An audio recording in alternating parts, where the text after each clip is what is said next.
खबर उत्तराखंड से आपको बता दें, उत्तराखंड के कई इलाकों में भारी बारिश है। जुम्मा गांव के पास बना पुल बह गया है। चमोली में जोशीमठ मलारी हाईवे पर बाढ़ और भारत तिब्बत सीमा मार्ग भी बंद कर दिया गया है। दर्जनों सीमावर्ती गांवों से संपर्क भी टूट गया है।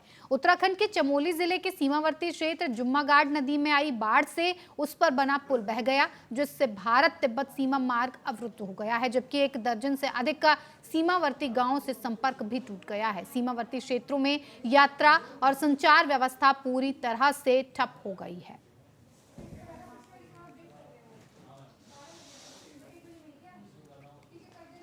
इसी पर ज्यादा जानकारी के साथ प्रतीक पाठक ब्यूरो चीफ हमारे साथ फोन लाइन से जुड़ गए हैं।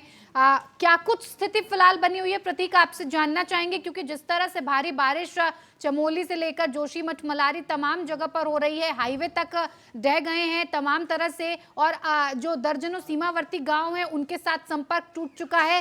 क्या स्थिति बनी हुई है और इसे कंट्रोल करने के लिए फिलहाल सरकार की तरफ से क्या कुछ किया जा रहा है, किस तरह की तैयारी की गई है?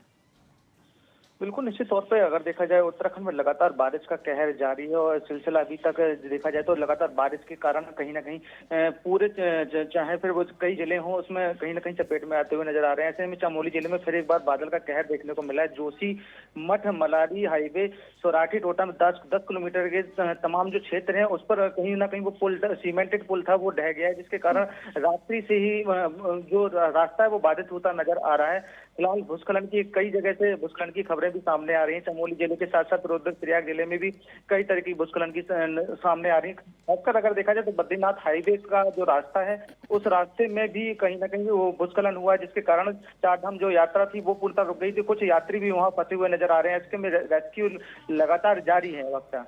बिल्कुल प्रतीक, जिस तरह से आपने बताया कि वहां पर तमाम लोग जो मार्ग है वहां पर फंसे हुए नजर आ रहे हैं, क्योंकि मार्ग अवरुद्ध हो चुका है। ऐसे में लगातार रेस्क्यू किया जा रहा है, लेकिन कब तक उस रास्ते को खोलने का जो एक वक्त है, कितना वक्त लग सकता है, जानना चाहेंगे?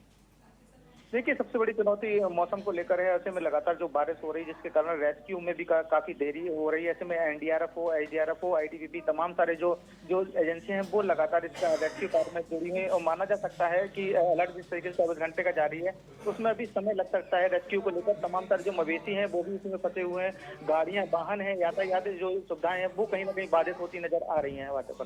बिल्कुल प्रतीक, देखिए बारिश जो है उत्तराखंड का इलाका ऐसा होता है क्योंकि पहाड़ी क्षेत्र है, लैंडस्लाइड कब हो जाए, कब कहां पर क्या हो जाए कुछ पता नहीं चलता, और भारी बारिश पहाड़ी क्षेत्र में अक्सर हमें देखने को मिलती है। ऐसे में क्या पहले से प्रशासन की तरफ से या सरकार की तरफ से किसी तरह की कोई एडवाइजरी जारी नहीं की गई थी कि इस तरह का कुछ ज्यादा भारी बारिश की वजह से, ऐसे हादसे की वजह से तमाम जो रास्ते होते हैं उनके लिए एडवाइजरी पहले से जारी की जाती है कि आप इन रास्तों पर किसी भी तरह से किसी आने वाले वक्त में फिलहाल कोई यात्रा ना करें? ऐसी कोई जानकारी सरकार की या प्रशासन की तरफ से नहीं दी गई?